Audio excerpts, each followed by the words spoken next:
Pancake everyone, dear friends. They appear in public no less often than show business stars. Their decisions affect the world situation, and their statements and speeches change policy. They hold the reins of power and have millions in their pockets, but power does not protect against any encroachment. The security of all presidents, kings, and other leaders rests on the shoulders of their bodyguards. It seems that everyone has seen a huge crowd of security guards at the head of state, on TV or maybe even in person. And so a fairly logical question comes to mind. Why do they need so many guards? Of course it is a security issue, but still it is interesting. Which of all the head of states are the most concerned about their security? Let's find out. We suggest you see the top 8 world leaders who have the most security guards. And before we start the video, we advise you to like it. This will help promote the video in the recommendations. Also make sure to subscribe to the channel and hit the bell, so you don't miss our new videos. 8th place, Kim Jong-un. The head of North Korea opens the ranking.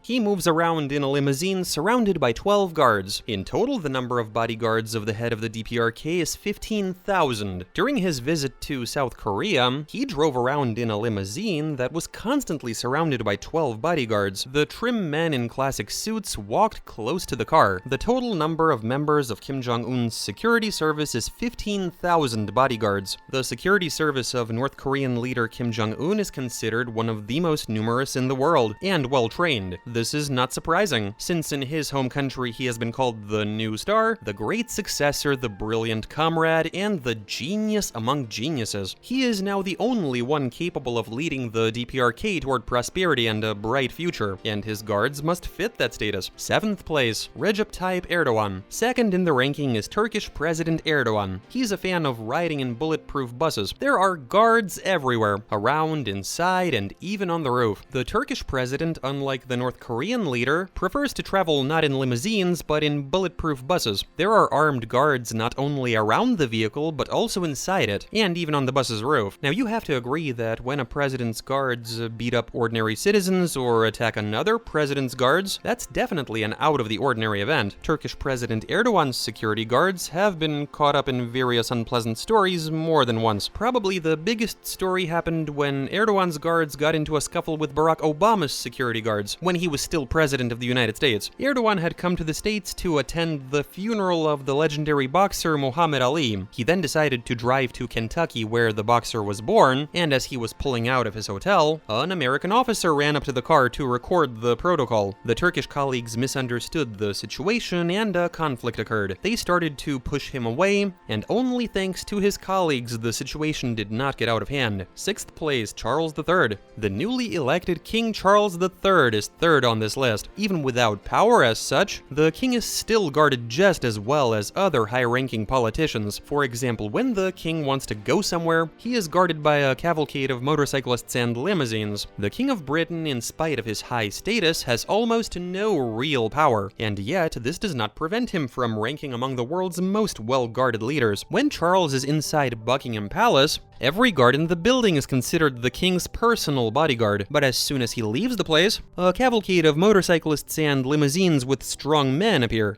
5th place, Alpha Conde. The Guinean president, though already retired, was keeping up with the other leaders. He was guarded by groups of cars with the sullen faces of bodyguards sticking out of all the windows. The Guinean president is already famous for his traditional car rides, sticking up to the waist out of the sunroof, but he is also known for his ever-present security guards. Numerous cars with armed, pumped-up bodyguards with guns and serious faces sticking out of all the windows. The president has ruled Guinea since 2010, having won the country's first free elections, which were preceded by yet another military coup. His rule recently came to an end. The Guinean president was detained and the government dissolved. In 4th place in our ranking is Joe Biden. Of course, this ranking could not do without the president of the United States. To protect Joe Biden and other presidents, a special secret service was created to protect the nation's top officials. Only the best are hired to work there. Of course, this rating could not do without him. The leader of the United States of America is guarded by an army of security. It is worth admitting that he is always accompanied by a dense ring of cars. Biden is lucky that all of the highways in the USA are multi-lane. The Secret Service is in charge of protecting the president. It must somehow adapt to a world where violence can erupt at any moment, where crowds can suddenly breach the perimeter fence, where drone technology is cheap and readily available, and where the military and law enforcement are also potential insider threats. Security for the President of the United States begins with a careful selection of personnel. Anybody who wants to join the Secret Service and personally guard the President goes through several stages of interviewing. A Secret Service background check for potential links to terrorists and a polygraph test are mandatory.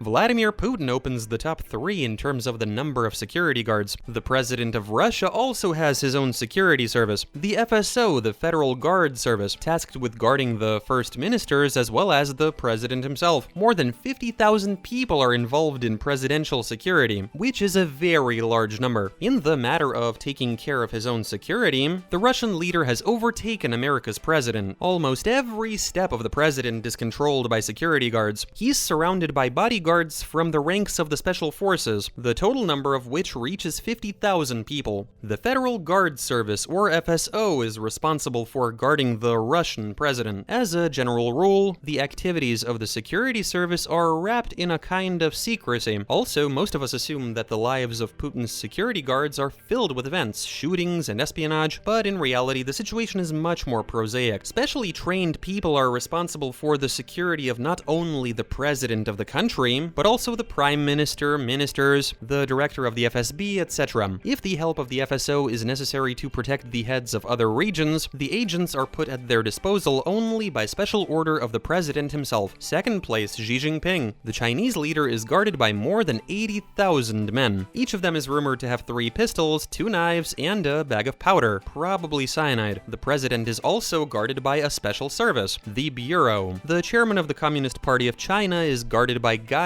you don't want to mess with, and whatever they have on them and what it is for and how it works is best not checked. China is a large country, so the Bureau is a huge organization. It protects the president and top officials of the country. Currently, it has more than 8,000 people serving in it. They are divided into 7 departments, each of which has its own location and direct tasks. Some of these departments guard the presidential residences and vacation bases of other high-ranking officials. In the Shishan and Yutsuanshan Mountains, at the capital's guest house, which hosts businessmen, provincial leaders, and foreign diplomats, and at the Beidaihe seaside resort. Others take care of the security of Tiananmen Square, as well as Mao Zedong's mausoleum and the Parliament building. Others are on operational reserve and can be moved to any location. Formed separately, Detachment 61889 personally protects the CPC Secretary General, the Premier of the State Council of the PRC, and other senior leaders of the country, and especially its army. It also has a small factory and a farm that serve the personal needs of the head of state. In China, it is believed that this issue should not be entrusted to outsiders. Well, and the first place is deservedly taken by the security of Pope Francis. The Vatican leader is guarded by the most reliable guards in the world. Such a seemingly small country has its own guards. They are recruited only after lengthy checks, and only by the experience of other heads of state. The Pope's guards are the most reliable and the most numerous, and this despite the fact that the spiritual leader has no real influence on world politics. Well, perhaps that is how it should be. Politics change, its figures come and go, but faith and religion remain. When traveling, the pontiff is guarded by a special service, consisting of the best specialists who previously guarded heads of state. According to the staff, guarding the head of the Catholic Church is not an easy job. It became even more difficult under Francis, who often does not follow protocol. The pontiff likes to merge with the crowd and communicate with the faithful. In addition, during his visit to Latin America, the roofs of the houses on the streets where the Pope was passing through were literally covered with people. So, which of the security units do you consider the best? What impressed you the most? Do you think that so much spending and emphasis on security goes to the benefit of the state's development? Let us know in the comments down below. Pancake was with you. We wish you a good mood and a fair wind. See you soon. Pancake, everyone.